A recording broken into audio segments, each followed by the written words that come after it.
Last Saturday, we did a bit of a deep dive on the HF Signals zBitX, the new radio, QRP radio running off a Raspberry Pi, as pocket size as you can get with having a computer and the ability to do FT8 on the screen.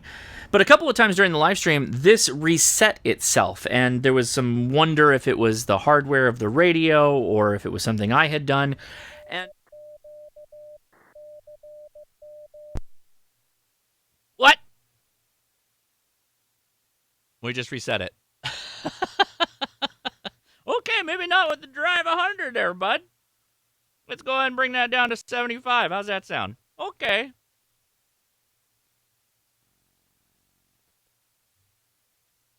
Oh, yeah, let's bandwidth.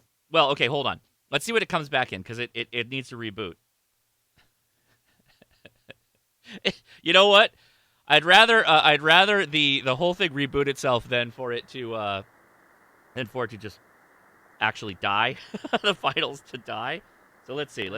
And I was a little, upset about that because frankly, I try to be as honest as I can and show the radios in at least the setting that the manufacturer would like them to be seen at. And then I got a comment from somebody named Rapid Markets, and they said that the power supply I was using, this Talent Cell battery, was only 1 amp on 9 volt, and it's true. That's what it's listed at. So now I was bummed out that I was actually undervolting this, and it just kind of died because it wasn't getting the power it needs. So we're going to demonstrate that on the desktop, see if we can get to the bottom of some of this, and then maybe give you some thoughts or something else to think about, because I still think this is a good radio, and at $200, it's really hard to beat. Go check out that live stream. It's an hour and 20 minutes of putting it through its paces, pretty much through all the features that I had access to and a working knowledge of. So make sure to go check that out too. Now, I never want to be in a situation where I'm providing you guys bad information, or I am not evaluating a product, a radio, anything incorrectly. Because that sucks to a company that I could be harming, right? When they're perfectly fine. So that's the 9 volt plug on this Talent Cell battery, and I'm gonna plug in here. Now I have this connected to a little meter for amps. We can see it's pulling about 0.3435. It's gonna go up and down as the Raspberry Pi kind of comes alive here. And I also have a power meter because I wanna make sure I'm not gonna put too much power into this and potentially damage it, because I also have a power supply that can put out enough amps to blow this thing up if I wanted to, and I don't want that to happen. I don't want to damage this. 1-to-1 SWR, 3 watts out at 65% draw, and we're pulling 3 amps, straight up 3 amps, 2.96 amps. So let's give it a little bit more here. We actually lost drive.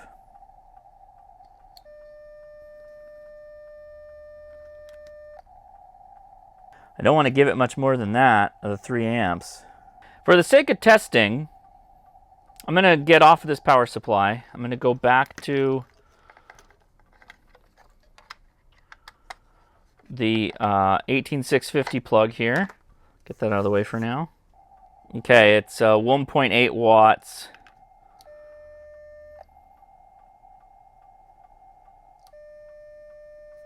Five watts on transmit now on CW. 1-to-1, we're on a dummy load. I have to know.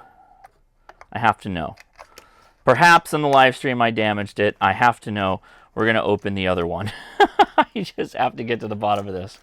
So sorry who's ever going to win this. We're going to use your radio on the test here, because I have to know.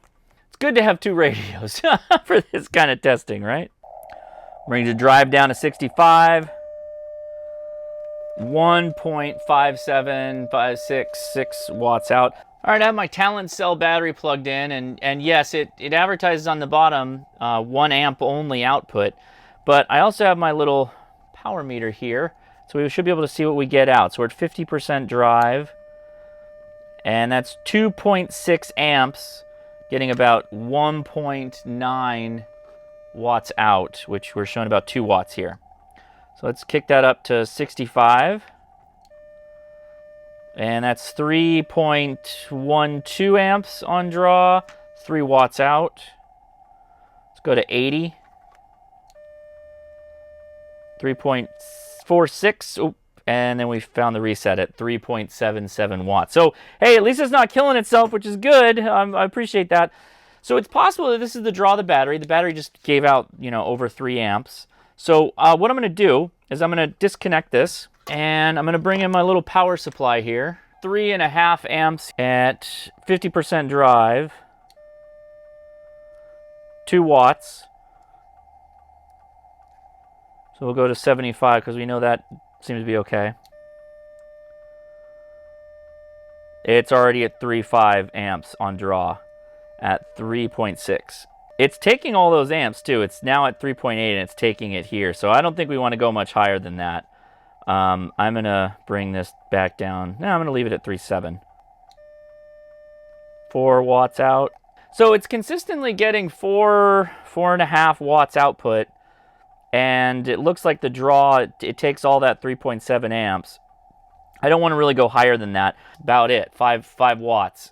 I'm pretty sure that the brownout you saw, if you will, was when this was plugged in, and it was trying to take more than 3. It went a little bit above 3 amps, and then it went down, whether it was CW or FT8. On a single sideband, it was fine. In fact, we can test that as well. I'm in a dummy load, so let me swap that out. 5 watts out. Taking all the 3.7 amps out of this guy. All right, I got a little abusive there at the end with this radio, but it put out the 5 watts that's advertised. Now, there is a bit of confusion. The website mentions 5 watts output at the top and then right below the top, but then underneath that it says it's capable of 10 watts output. So I don't know what that means other than we're pretty confidently getting 5 watts out.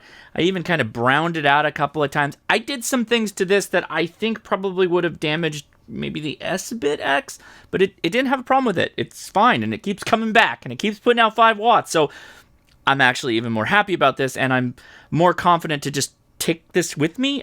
I'm thinking I might be doing a soda this weekend, so maybe this comes along with me. I don't know. I don't know. I'm actually pretty into it. I'm pretty excited that it's working as well as it is. I did beat and bash it a little bit. Do not do this to your radios. I kind of gave it a little bit more juice than you probably should, but it still came back and still doing good. So hopefully your confidence is a little bit higher now on this radio. And yeah, I browned it out, but that might be because of my power supply.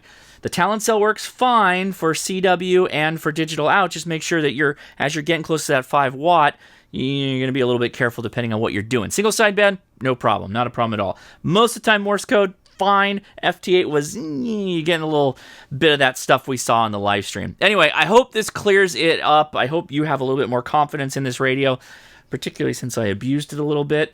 But anyway, look forward to me giving one of these away now that I know I didn't blow it up. I should be fine giving that away in a future live stream. Anyway, make sure you subscribe to make sure you get in on that. I'm Josh, KI6NAZ 73.